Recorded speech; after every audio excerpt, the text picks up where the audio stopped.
श्रीगणेशाय नमः। अथ श्री विष्णु अष्टोत्तर शतनाम स्तोत्र। ओम वासुदेवं हृषीकेशं वामनं जलशायिनं जनार्दनं हरिं कृष्णं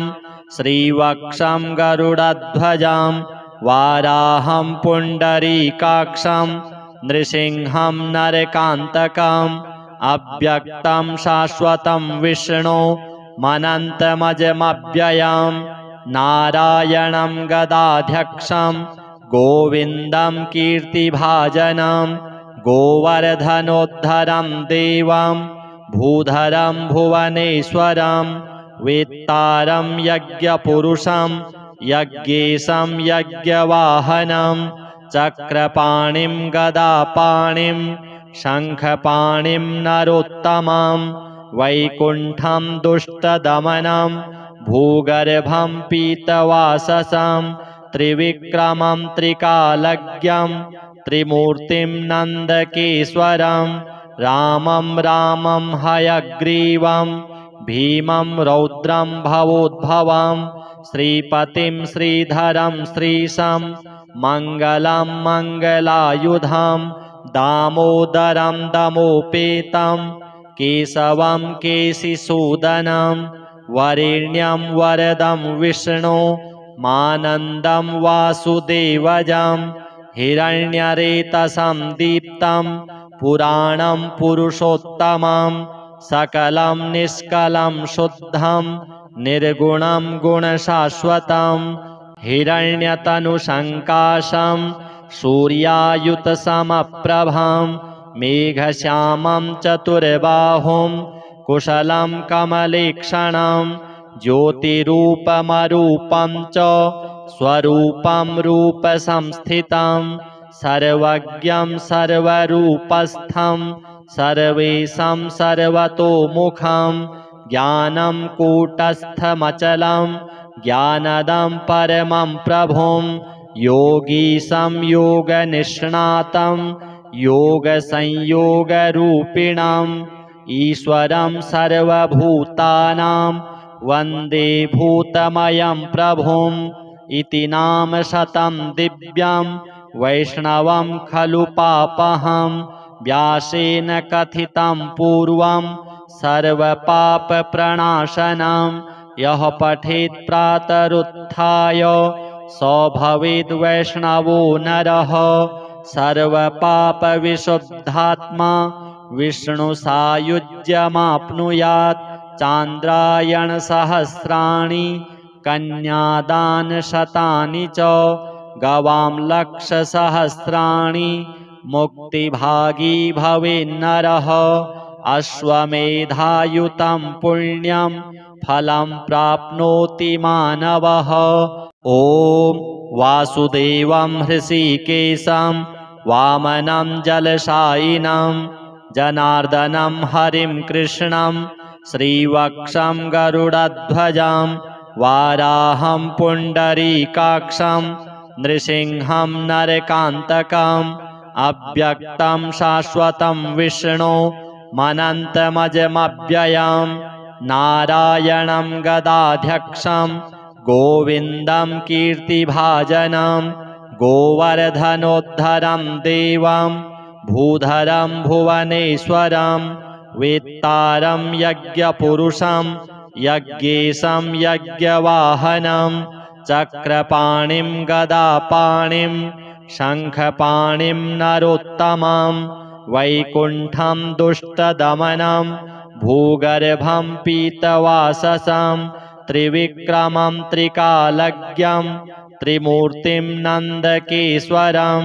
रामं रामं हयग्रीवं भीमं रौद्रं भवोद्भवं श्रीपतिं श्रीधरं श्रीशं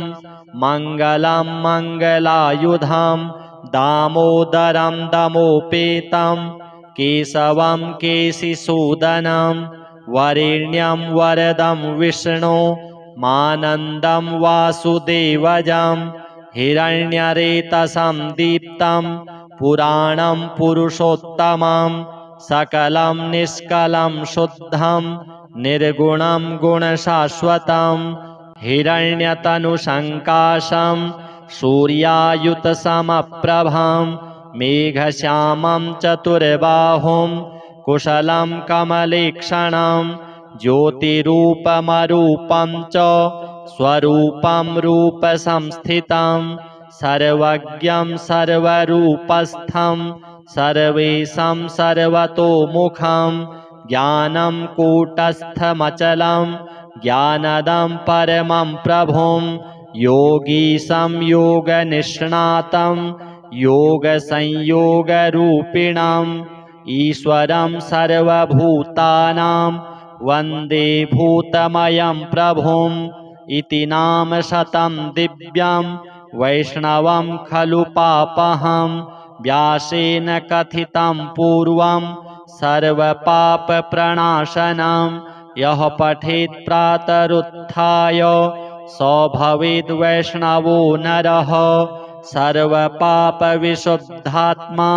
विष्णुसायुज्यमाप्नुयात् चान्द्रायणसहस्राणि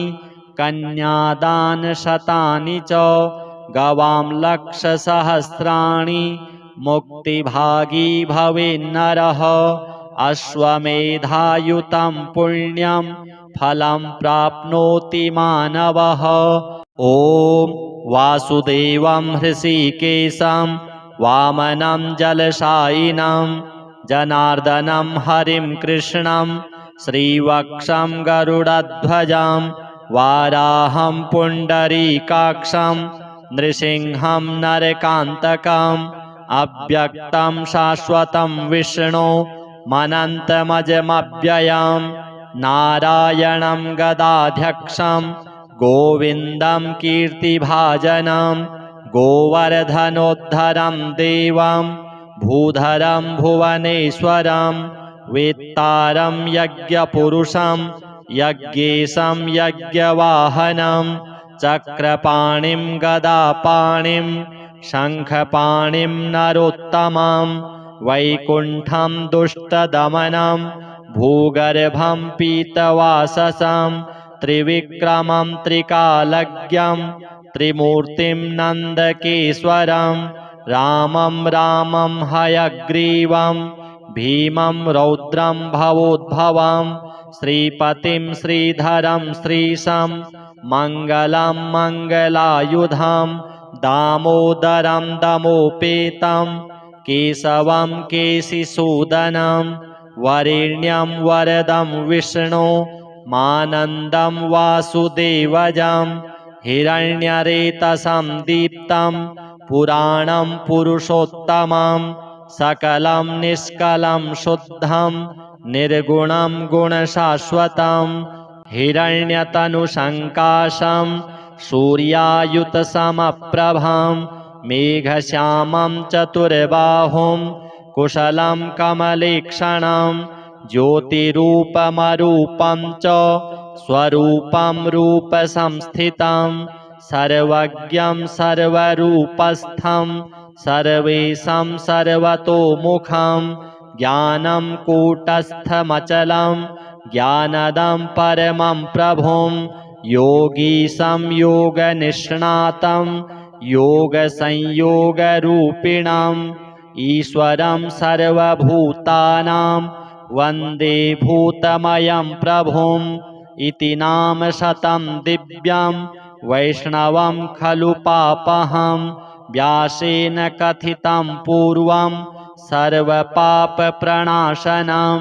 यः पठेत् प्रातरुत्थाय स भवेद् वैष्णवो नरः सर्वपापविशुद्धात्मा विष्णुसायुज्यमाप्नुयात् चान्द्रायणसहस्राणि कन्यादानशतानि च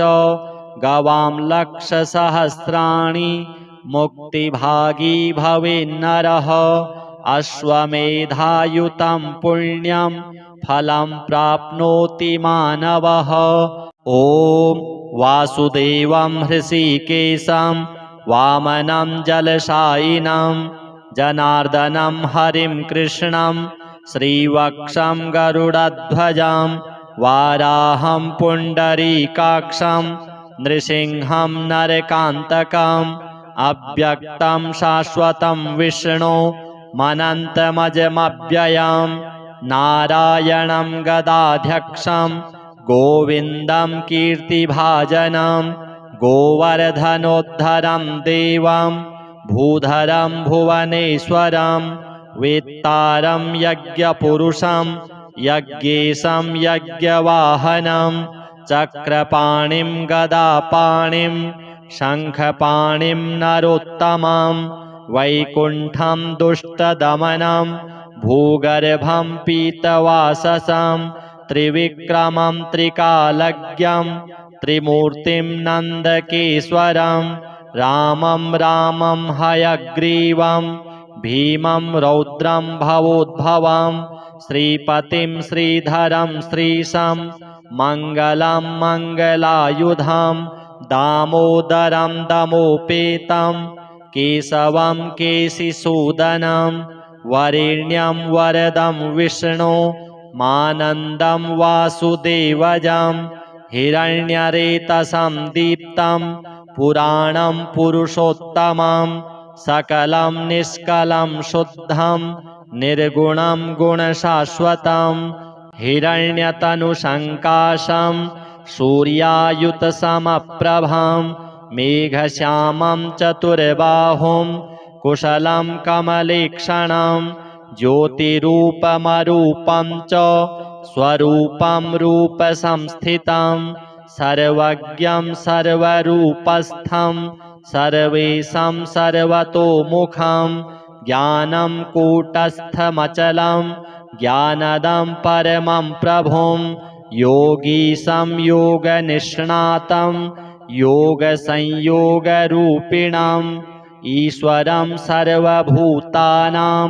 वन्दे भूतमयं प्रभुम् इति नाम शतं दिव्यं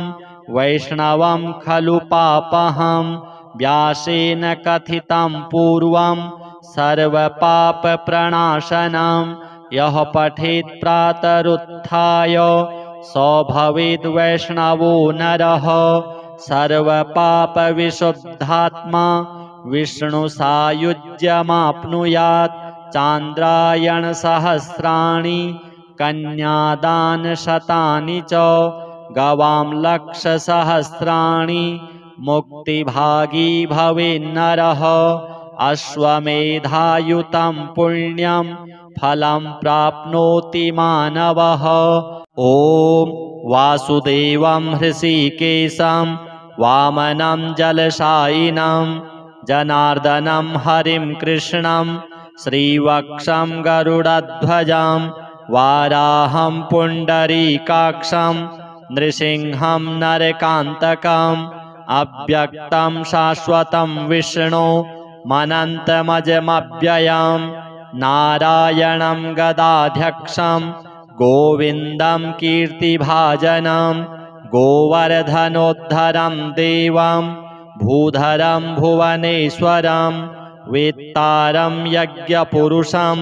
यज्ञेशं यज्ञवाहनं चक्रपाणिं गदापाणिं शङ्खपाणिं नरोत्तमं वैकुण्ठं दुष्टदमनं भूगर्भं पीतवाससं त्रिविक्रमं त्रिकालज्ञं त्रिमूर्तिं नन्दकेश्वरं रामं रामं हयग्रीवं भीमं रौद्रं भवोद्भवं श्रीपतिं श्रीधरं श्रीशं मङ्गलं मङ्गलायुधं दामोदरं दमोपेतं केशवं केशिसूदनं वरेण्यं वरदं विष्णु मानन्दं वासुदेवजं हिरण्यरेतसं दीप्तं पुराणं पुरुषोत्तमं सकलं निष्कलं शुद्धं निर्गुणं गुणशाश्वतं हिरण्यतनुसङ्काशं सूर्यायुतसमप्रभं मेघश्यामं चतुर्बाहुं कुशलं कमलेक्षणं ज्योतिरूपमरूपं च स्वरूपं रूपसंस्थितं सर्वज्ञं सर्वरूपस्थं सर्वेशं सर्वतोमुखं ज्ञानं कूटस्थमचलं ज्ञानदं परमं प्रभुं योगीशं योगनिष्णातं योगसंयोगरूपिणम् ईश्वरं सर्वभूतानां वन्दे भूतमयं प्रभुम् इति नाम शतं दिव्यं वैष्णवं खलु पापहं व्यासेन कथितं पूर्वं सर्वपापप्रणाशनं यः पठेत् प्रातरुत्थाय स भवेद् वैष्णवो नरः सर्वपापविशुद्धात्मा विष्णुसायुज्यमाप्नुयात् चान्द्रायणसहस्राणि कन्यादानशतानि च गवां लक्षसहस्राणि मुक्तिभागी भवेन्नरः अश्वमेधायुतं पुण्यं फलं प्राप्नोति मानवः। ॐ वासुदेवं हृषीकेशं वामनं जलशायिनं जनार्दनं हरिं कृष्णं श्रीवक्षं गरुडध्वजं वाराहं पुण्डरीकाक्षं नृसिंहं नरकान्तकम् अव्यक्तं शाश्वतं विष्णु मनन्तमजमव्ययं नारायणं गदाध्यक्षं गोविन्दं कीर्तिभाजनं गोवर्धनोद्धरं देवं भूधरं भुवनेश्वरं वेत्तारं यज्ञपुरुषं यज्ञेशं यज्ञवाहनं चक्रपाणिं गदापाणिं शङ्खपाणिं नरोत्तमं वैकुण्ठं दुष्टदमनं भूगर्भं पीतवाससं त्रिविक्रमं त्रिकालज्ञं त्रिमूर्तिं नन्दकेश्वरं रामं रामं हयग्रीवं भीमं रौद्रं भवोद्भवं श्रीपतिं श्रीधरं श्रीशं मङ्गलं मङ्गलायुधं दामोदरं दमोपेतं केशवं केशिसूदनं वरेण्यं वरदं विष्णु मानन्दं वासुदेवजं हिरण्यरेतसं दीप्तं पुराणं पुरुषोत्तमं सकलं निष्कलं शुद्धं निर्गुणं गुणशाश्वतं हिरण्यतनुसङ्काशं सूर्यायुतसमप्रभं मेघश्यामं चतुर्बाहुं कुशलं कमलेक्षणं ज्योतिरूपमरूपं च स्वरूपं रूपसंस्थितं सर्वज्ञं सर्वरूपस्थं सर्वेशं सर्वतोमुखं ज्ञानं कूटस्थमचलं ज्ञानदं परमं प्रभुं योगीशं योगनिष्णातं योगसंयोगरूपिणम् ईश्वरं सर्वभूतानां वन्दे भूतमयं प्रभुम् इति नाम शतं दिव्यं वैष्णवं खलु पापहं व्यासेन कथितं पूर्वं सर्वपापप्रणाशनं यः पठेत् प्रातरुत्थाय स भवेद् वैष्णवो नरः सर्वपापविशुद्धात्मा विष्णुसायुज्यमाप्नुयात् चान्द्रायणसहस्राणि कन्यादानशतानि च गवां लक्षसहस्राणि मुक्तिभागी भवेन्नरः अश्वमेधायुतं पुण्यं फलं प्राप्नोति मानवः। ॐ वासुदेवं हृषीकेशं वामनं जलशायिनं जनार्दनं हरिं कृष्णं श्रीवक्षं गरुडध्वजं वाराहं पुण्डरीकाक्षं नृसिंहं नरकान्तकम् अव्यक्तं शाश्वतं विष्णु मनन्तमजमव्ययं नारायणं गदाध्यक्षं गोविन्दं कीर्तिभाजनं गोवर्धनोद्धरं देवं भूधरं भुवनेश्वरं वेत्तारं यज्ञपुरुषं यज्ञेशं यज्ञवाहनं चक्रपाणिं गदापाणिं शङ्खपाणिं नरोत्तमं वैकुण्ठं दुष्टदमनं भूगर्भं पीतवाससं त्रिविक्रमं त्रिकालज्ञं त्रिमूर्तिं नन्दकेश्वरं रामं रामं हयग्रीवं भीमं रौद्रं भवोद्भवं श्रीपतिं श्रीधरं श्रीशं मङ्गलं मङ्गलायुधं दामोदरं दमोपेतं केशवं केशिसूदनं वरेण्यं वरदं विष्णु मानन्दं वासुदेवजं हिरण्यरेतसं दीप्तं पुराणं पुरुषोत्तमं सकलं निष्कलं शुद्धं निर्गुणं गुणशाश्वतं हिरण्यतनुसङ्काशं सूर्यायुतसमप्रभं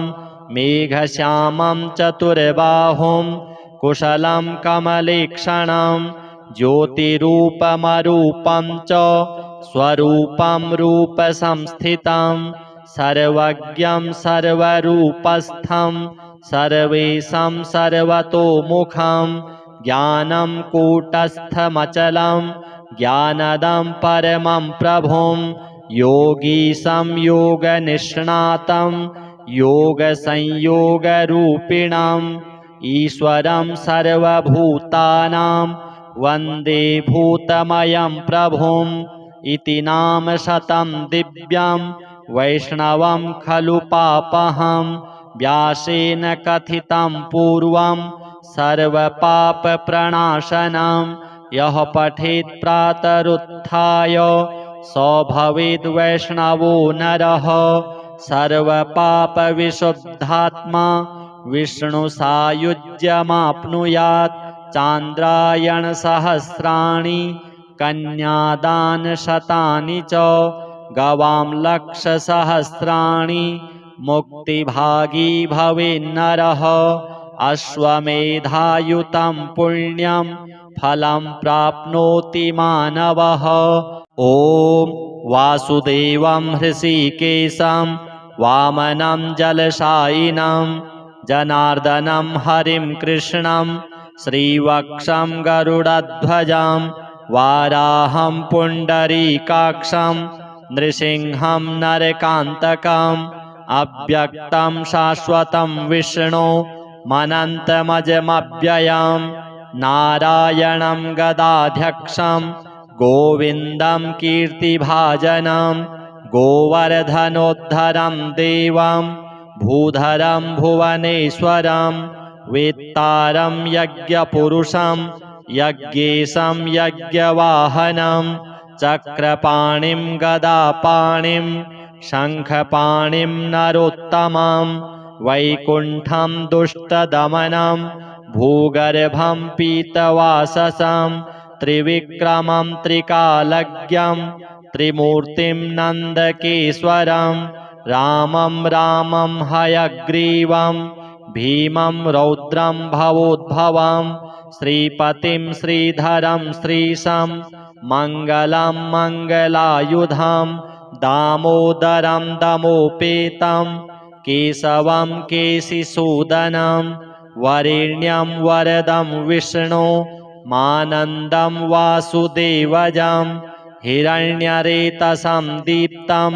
पुराणं पुरुषोत्तमं सकलं निष्कलं शुद्धं निर्गुणं गुणशाश्वतं हिरण्यतनुसङ्काशं सूर्यायुतसमप्रभं मेघश्यामं चतुर्बाहुं कुशलं कमलेक्षणं ज्योतिरूपमरूपं च स्वरूपं रूपसंस्थितं सर्वज्ञं सर्वरूपस्थं सर्वेशं सर्वतोमुखं ज्ञानं कूटस्थमचलं ज्ञानदं परमं प्रभुं योगीशं योगनिष्णातं योगसंयोगरूपिणम् ईश्वरं सर्वभूतानां वन्दे भूतमयं प्रभुम् इति नाम शतं दिव्यं वैष्णवं खलु पापहं व्यासेन कथितं पूर्वं सर्वपापप्रणाशनं यः पठेत् प्रातरुत्थाय स भवेद् वैष्णवो नरः सर्वपापविशुद्धात्मा विष्णुसायुज्यमाप्नुयात् चान्द्रायणसहस्राणि कन्यादानशतानि च गवां लक्षसहस्राणि मुक्तिभागी भवेन्नरः अश्वमेधायुतं पुण्यं फलं प्राप्नोति मानवः। ॐ वासुदेवं हृषीकेशं वामनं जलशायिनं जनार्दनं हरिं कृष्णं श्रीवक्षं गरुडध्वजं वाराहं पुण्डरीकाक्षं नृसिंहं नरकान्तकम् अव्यक्तं शाश्वतं विष्णु मनन्तमजमव्ययं नारायणं गदाध्यक्षं गोविन्दं कीर्तिभाजनं गोवर्धनोद्धरं देवं भूधरं भुवनेश्वरं वेत्तारं यज्ञपुरुषं यज्ञेशं यज्ञवाहनं चक्रपाणिं गदापाणिं शङ्खपाणिं नरोत्तमं वैकुण्ठं दुष्टदमनं भूगर्भं पीतवाससं त्रिविक्रमं त्रिकालज्ञं त्रिमूर्तिं नन्दकेश्वरं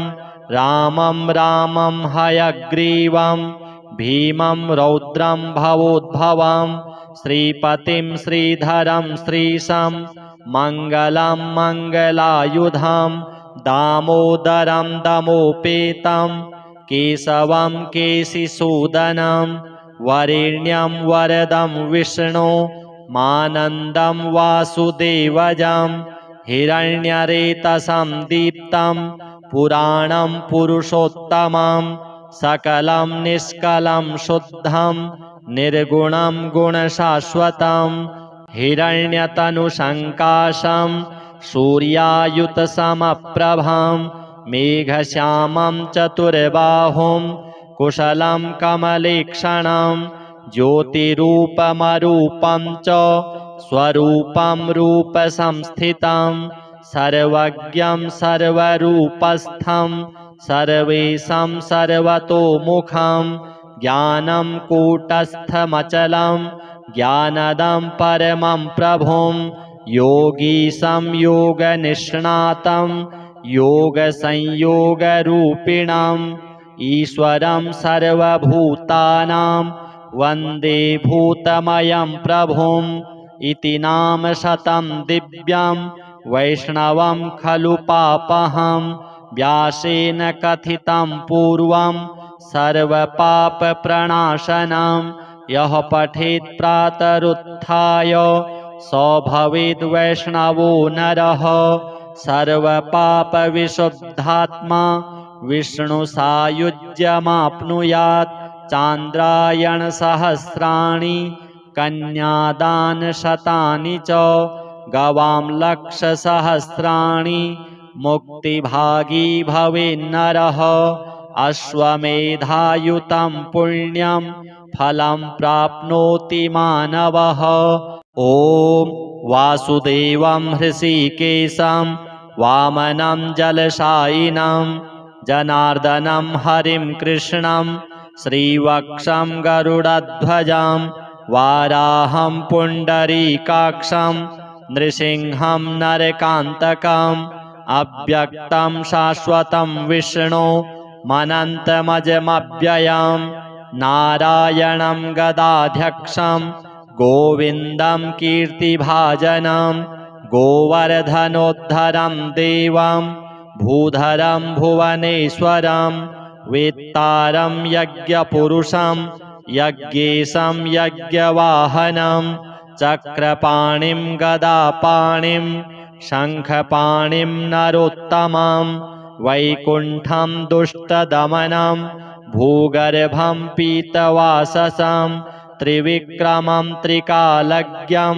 त्रिमूर्तिं नन्दकेश्वरं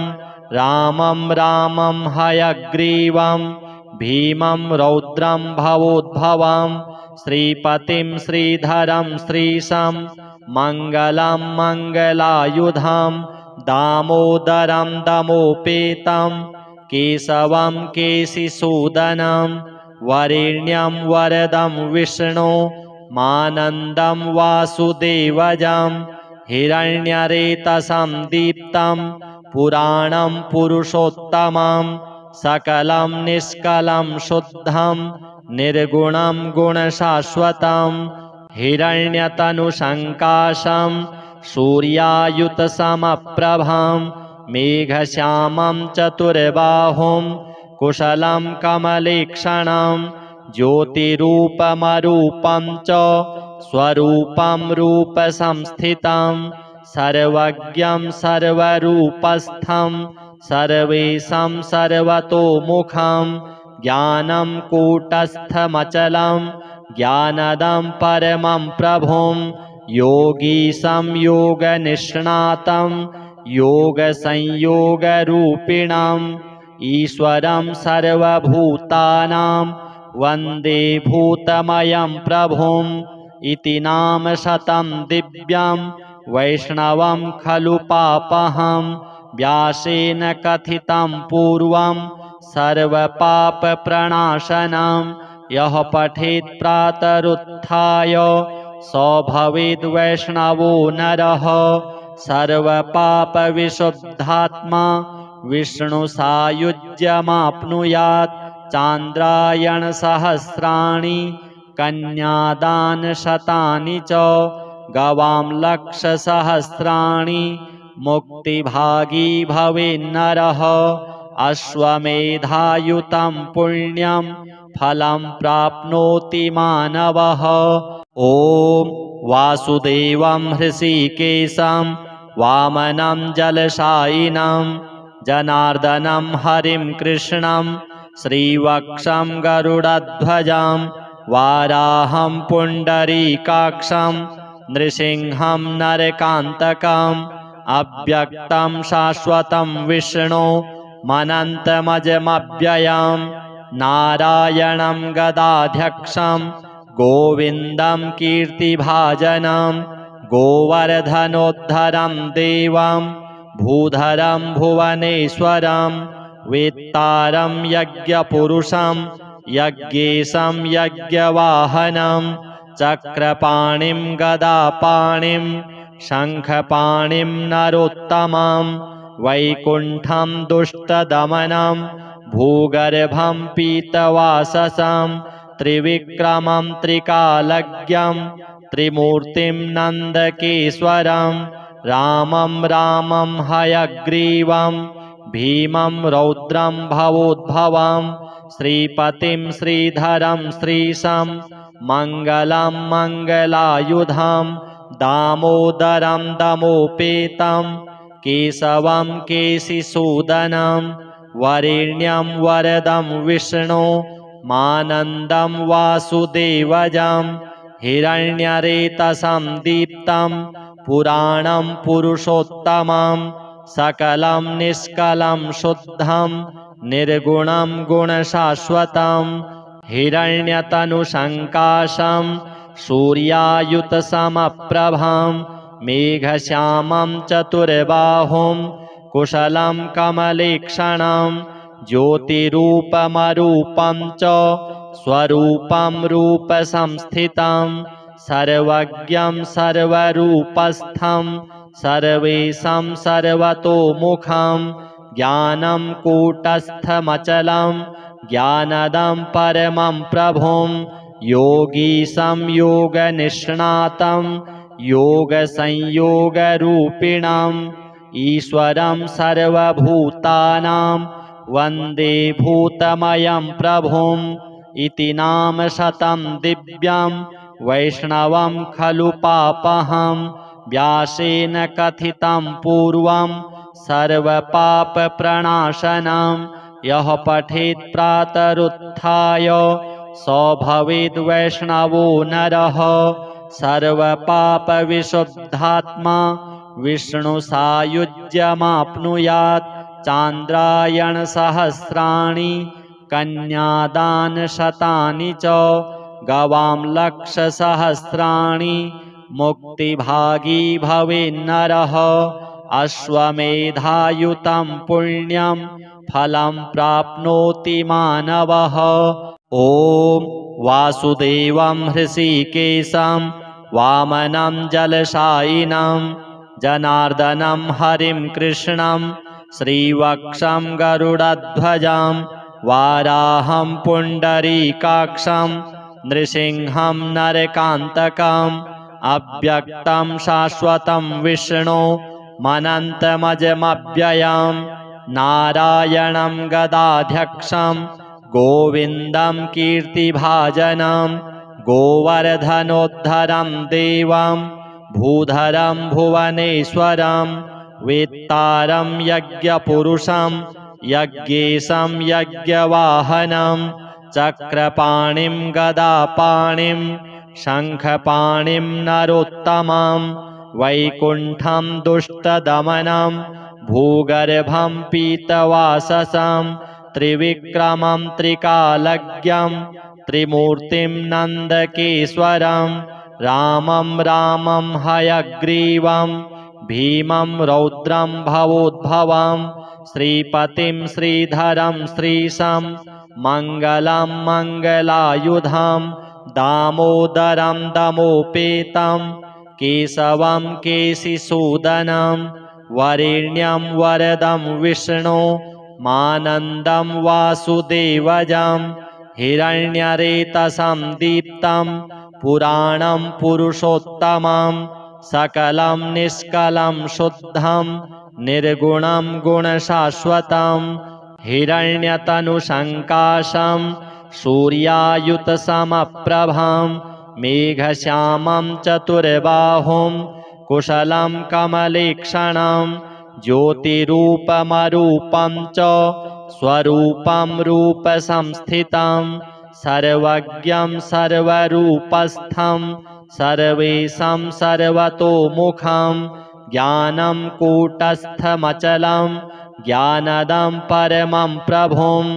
योगीशं योगनिष्णातं योगसंयोगरूपिणम् ईश्वरं सर्वभूतानां वन्दे भूतमयं प्रभुम् इति नाम शतं दिव्यं वैष्णवं खलु पापहं व्यासेन कथितं पूर्वं सर्वपापप्रणाशनं यः पठेत् प्रातरुत्थाय स भवेद् वैष्णवो नरः सर्वपापविशुद्धात्मा विष्णुसायुज्यमाप्नुयात् चान्द्रायणसहस्राणि कन्यादानशतानि च गवां लक्षसहस्राणि मुक्तिभागी भवेन्नरः अश्वमेधायुतं पुण्यं फलं प्राप्नोति मानवः। ॐ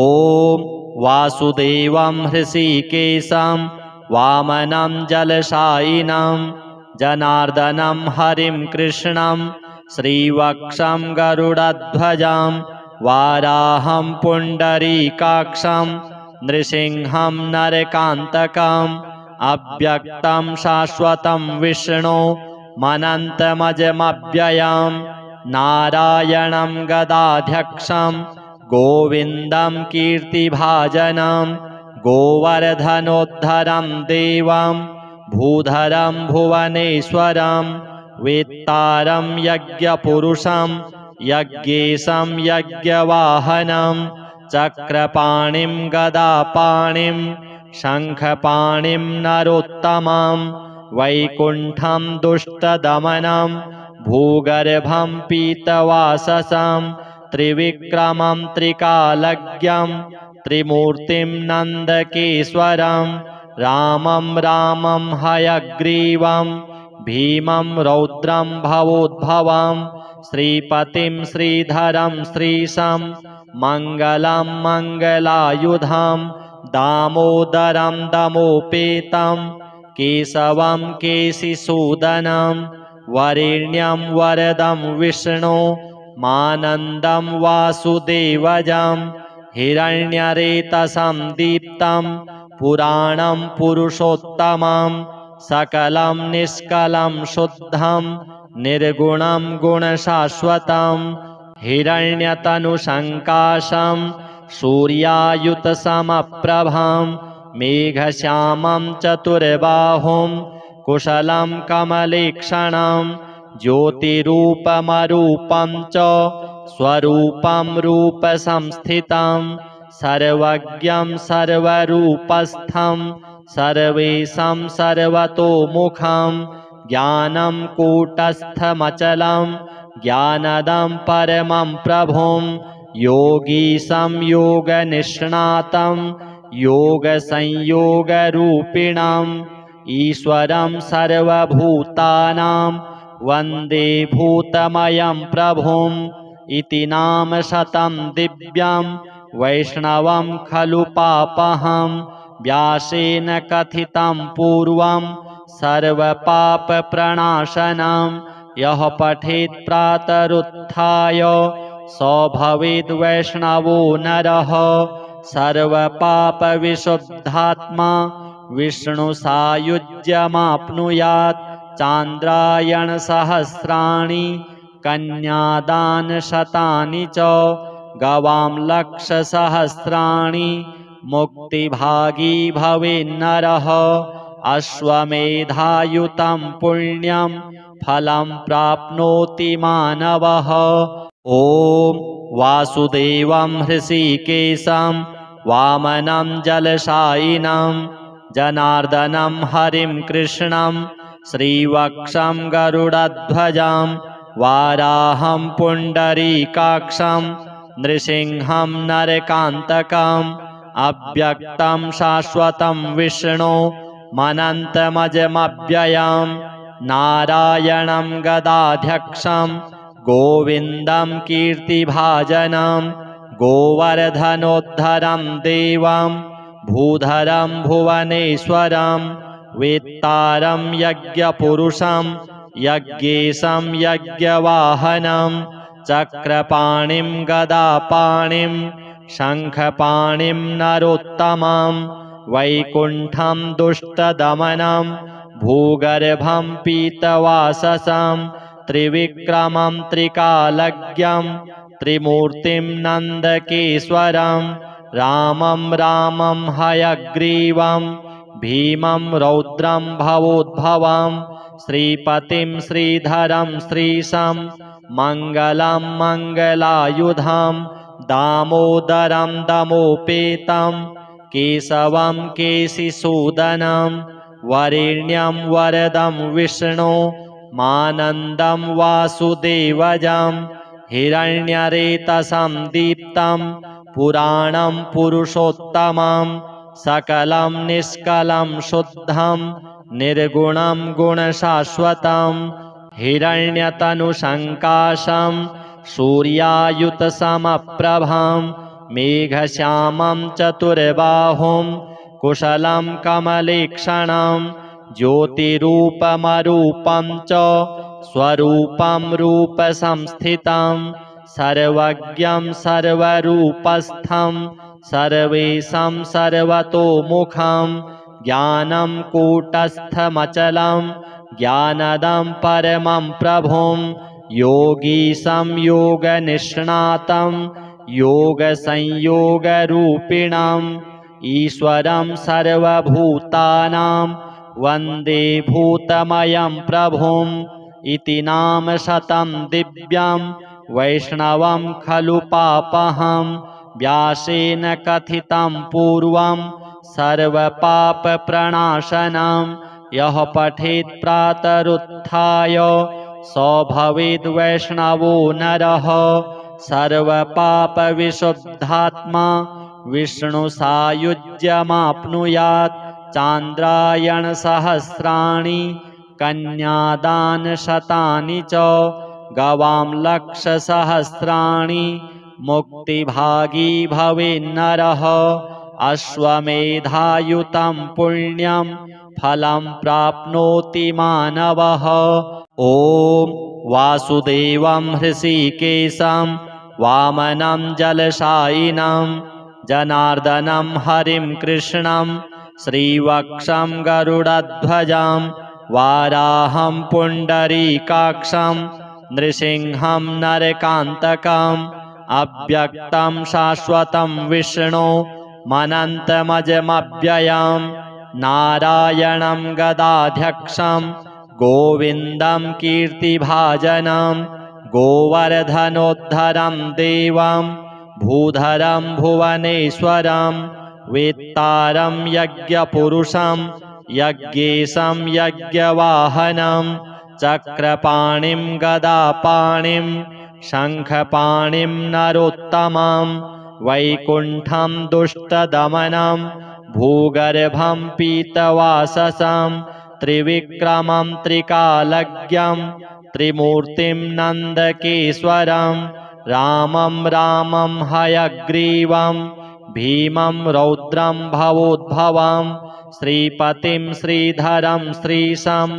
मङ्गलं मङ्गलायुधं दामोदरं दमोपेतं केशवं केशिसूदनं वरेण्यं वरदं विष्णु मानन्दं वासुदेवजं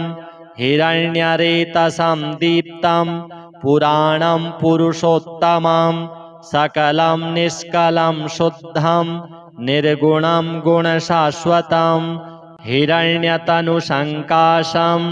सूर्यायुतसमप्रभं मेघश्यामं चतुर्बाहुं कुशलं कमलेक्षणं ज्योतिरूपमरूपं च स्वरूपं रूपसंस्थितं सर्वज्ञं सर्वरूपस्थं सर्वेशं सर्वतोमुखं ज्ञानं कूटस्थमचलं ज्ञानदं परमं प्रभुं योगीशं योगनिष्णातं योगसंयोगरूपिणम् ईश्वरं सर्वभूतानां वन्दे भूतमयं प्रभुम् इति नाम शतं दिव्यं वैष्णवं खलु पापहं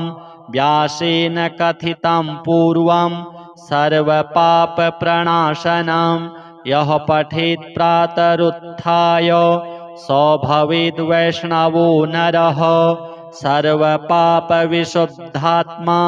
विष्णुसायुज्यमाप्नुयात् चान्द्रायणसहस्राणि कन्यादानशतानि च गवां लक्षसहस्राणि मुक्तिभागी भवेन्नरः अश्वमेधायुतं पुण्यं फलं प्राप्नोति मानवः। ॐ वासुदेवं हृषीकेशं वामनं जलशायिनं जनार्दनं हरिं कृष्णं श्रीवक्षं गरुडध्वजं वाराहं पुण्डरीकाक्षं नृसिंहं नरकान्तकम् अव्यक्तं शाश्वतं विष्णु मनन्तमजमव्ययं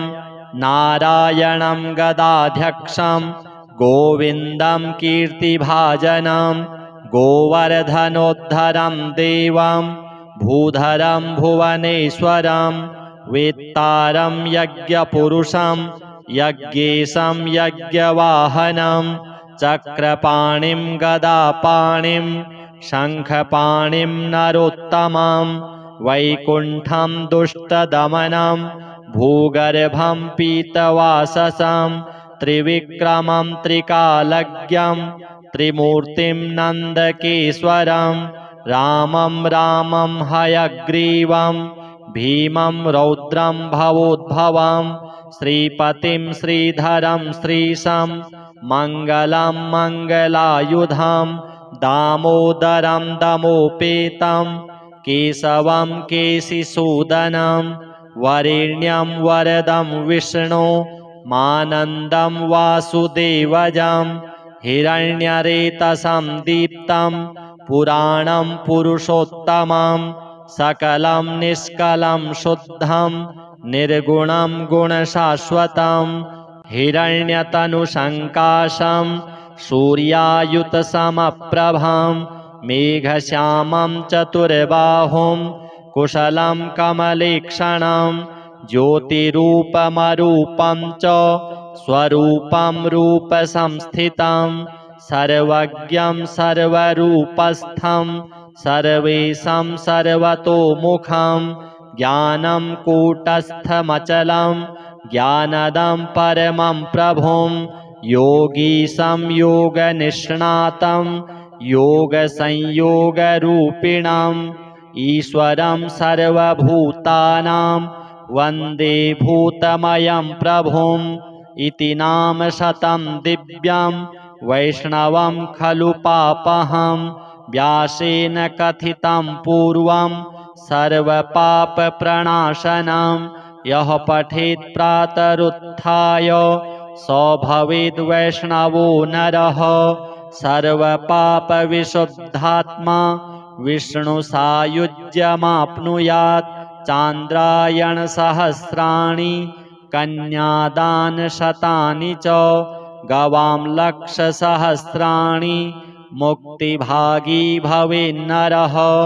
अश्वमेधायुतं पुण्यं फलं प्राप्नोति मानवः। ॐ वासुदेवं हृषीकेशं वामनं जलशायिनं जनार्दनं हरिं कृष्णं श्रीवक्षं गरुडध्वजं वाराहं पुण्डरीकाक्षं नृसिंहं नरकान्तकम् अव्यक्तं शाश्वतं विष्णु मनन्तमजमव्ययं नारायणं गदाध्यक्षं गोविन्दं कीर्तिभाजनं गोवर्धनोद्धरं देवं भूधरं भुवनेश्वरं वेत्तारं यज्ञपुरुषं यज्ञेशं यज्ञवाहनं चक्रपाणिं गदापाणिं शङ्खपाणिं नरोत्तमं वैकुण्ठं दुष्टदमनं भूगर्भं पीतवाससं त्रिविक्रमं त्रिकालज्ञं त्रिमूर्तिं नन्दकेश्वरं रामं रामं हयग्रीवं भीमं रौद्रं भवोद्भवं श्रीपतिं श्रीधरं श्रीशं मङ्गलं मङ्गलायुधं दामोदरं दमोपेतं केशवं केशिसूदनं वरेण्यं वरदं विष्णु मानन्दं वासुदेवजं हिरण्यरेतसं दीप्तं पुराणं पुरुषोत्तमं सकलं निष्कलं शुद्धं निर्गुणं गुणशाश्वतं हिरण्यतनुशङ्काशं सूर्यायुतसमप्रभां मेघश्यामं चतुर्बाहुं कुशलं कमलेक्षणं ज्योतिरूपमरूपं च स्वरूपं रूपसंस्थितं सर्वज्ञं सर्वरूपस्थं सर्वेशं सर्वतोमुखं ज्ञानं कूटस्थमचलं ज्ञानदं परमं प्रभुं योगीशं योगनिष्णातं योगसंयोगरूपिणम् ईश्वरं सर्वभूतानां वन्दे भूतमयं प्रभुम् इति नाम शतं दिव्यं वैष्णवं खलु पापहं व्यासेन कथितं पूर्वं सर्वपापप्रणाशनं यः पठेत् प्रातरुत्थाय स भवेद् वैष्णवो नरः सर्वपापविशुद्धात्मा विष्णुसायुज्यमाप्नुयात् चान्द्रायणसहस्राणि कन्यादानशतानि च गवां लक्षसहस्राणि मुक्तिभागी भवेन्नरः अश्वमेधायुतं पुण्यं फलं प्राप्नोति मानवः। ॐ वासुदेवं हृषीकेशं वामनं जलशायिनं जनार्दनं हरिं कृष्णं श्रीवक्षं गरुडध्वजं वाराहं पुण्डरीकाक्षं नृसिंहं नरकान्तकम् अव्यक्तं शाश्वतं विष्णु मनन्तमजमव्ययं नारायणं गदाध्यक्षं गोविन्दं कीर्तिभाजनं गोवर्धनोद्धरं देवं भूधरं भुवनेश्वरं वेत्तारं यज्ञपुरुषं यज्ञेशं यज्ञवाहनं चक्रपाणिं गदापाणिं शङ्खपाणिं नरोत्तमं वैकुण्ठं दुष्टदमनं भूगर्भं पीतवाससं त्रिविक्रमं त्रिकालज्ञं त्रिमूर्तिं नन्दकेश्वरं रामं रामं हयग्रीवं भीमं रौद्रं भवोद्भवं श्रीपतिं श्रीधरं श्रीशं मङ्गलं मङ्गलायुधं दामोदरं दमोपेतं केशवं केशिसूदनं वरेण्यं वरदं विष्णु मानन्दं वासुदेवजं हिरण्यरेतसं दीप्तं पुराणं पुरुषोत्तमं सकलं निष्कलं शुद्धं निर्गुणं गुणशाश्वतं हिरण्यतनुसङ्काशं सूर्यायुतसमप्रभं मेघश्यामं चतुर्बाहुं कुशलं कमलेक्षणं ज्योतिरूपमरूपं च स्वरूपं रूपसंस्थितं सर्वज्ञं सर्वरूपस्थं सर्वेशं सर्वतोमुखं ज्ञानं कूटस्थमचलं ज्ञानदं परमं प्रभुं योगीशं योगनिष्णातं योगसंयोगरूपिणम् ईश्वरं सर्वभूतानां वन्दे भूतमयं प्रभुम् इति नाम शतं दिव्यं वैष्णवं खलु पापहं व्यासेन कथितं पूर्वं सर्वपापप्रणाशनं यः पठेत् प्रातरुत्थाय स भवेद् वैष्णवो नरः सर्वपापविशुद्धात्मा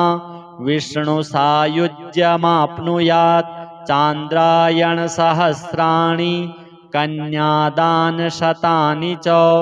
गवां लक्षसहस्राणि मुक्तिभागी भवेन्नरः अश्वमेधायुतं पुण्यं फलं प्राप्नोति मानवः। ॐ वासुदेवं हृषीकेशं वामनं जलशायिनं जनार्दनं हरिं कृष्णं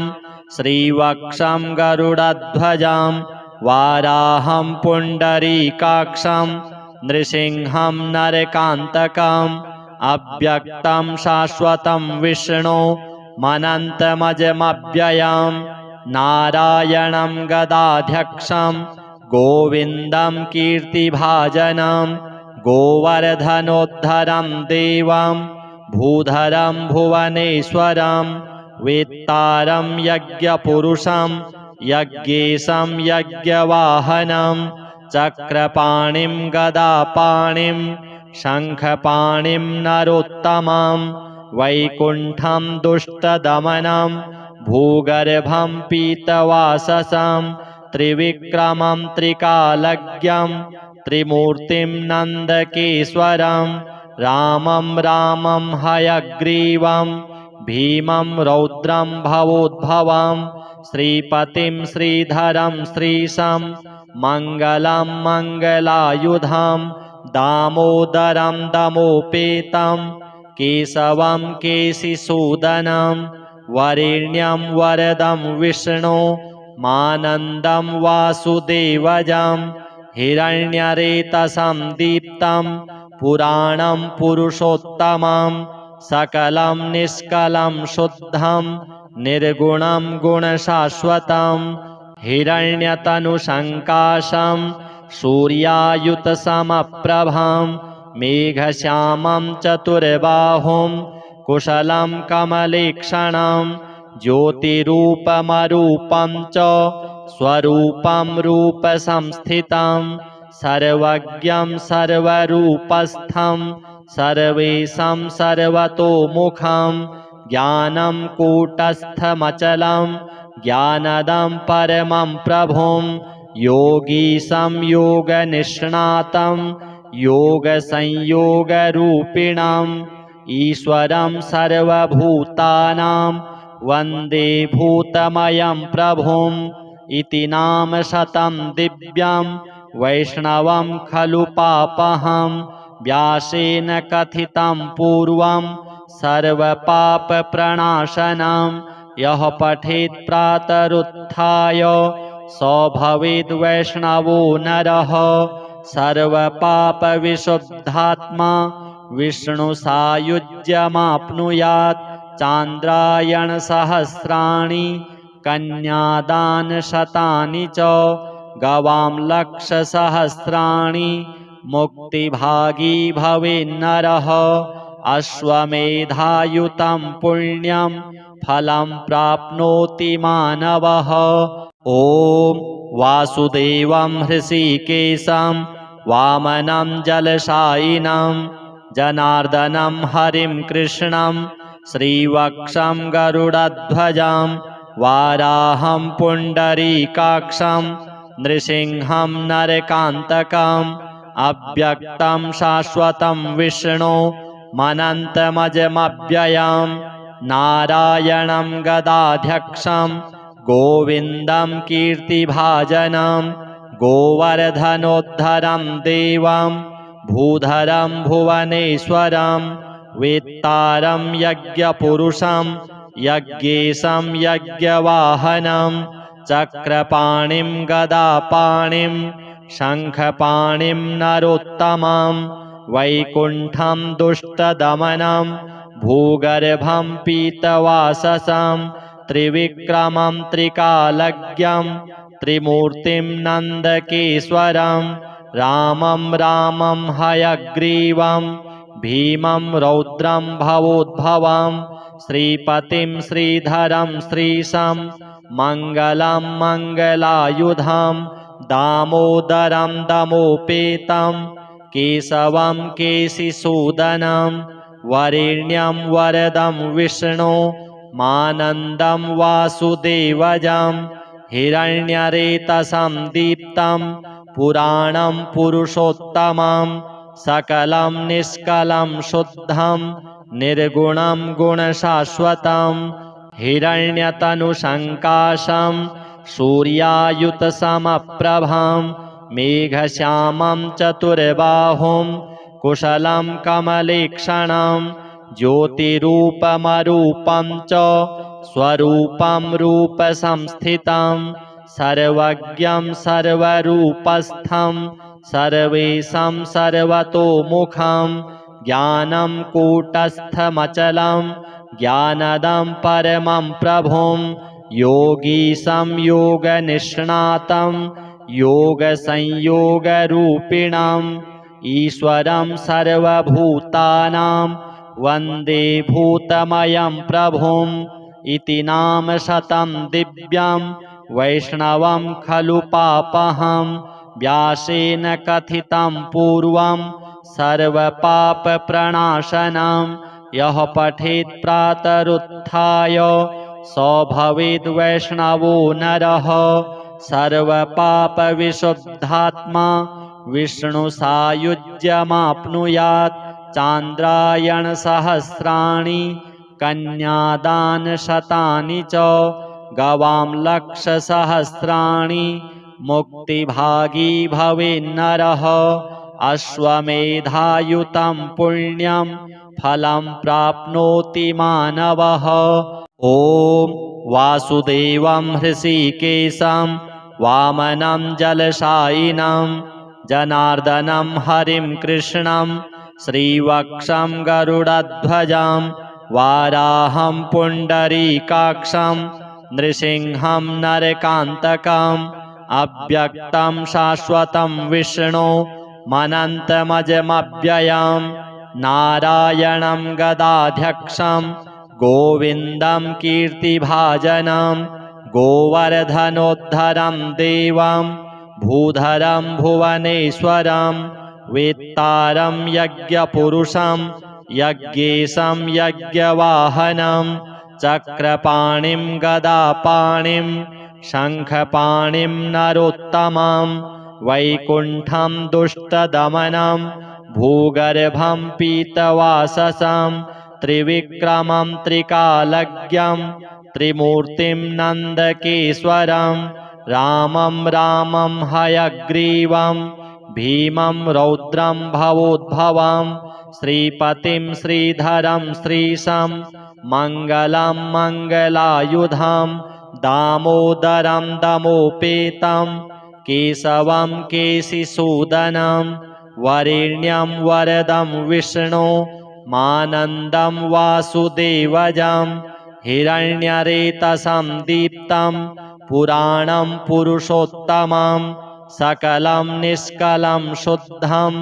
निर्गुणं गुणशाश्वतं हिरण्यतनुसङ्काशं सूर्यायुतसमप्रभं मेघश्यामं चतुर्बाहुं कुशलं कमलेक्षणं ज्योतिरूपमरूपं च स्वरूपं रूपसंस्थितं सर्वज्ञं सर्वरूपस्थं सर्वेशं सर्वतोमुखं ज्ञानं कूटस्थमचलं ज्ञानदं परमं प्रभुं योगीशं योगनिष्णातं योगसंयोगरूपिणम् ईश्वरं सर्वभूतानां वन्दे भूतमयं प्रभुम् इति नाम शतं दिव्यं वैष्णवं खलु पापहं व्यासेन कथितं पूर्वं सर्वपापप्रणाशनं यः पठेत् प्रातरुत्थाय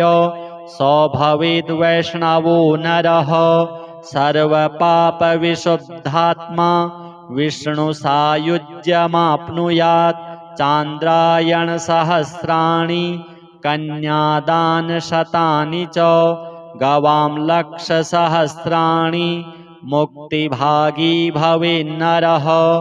अश्वमेधायुतं पुण्यं फलं प्राप्नोति मानवः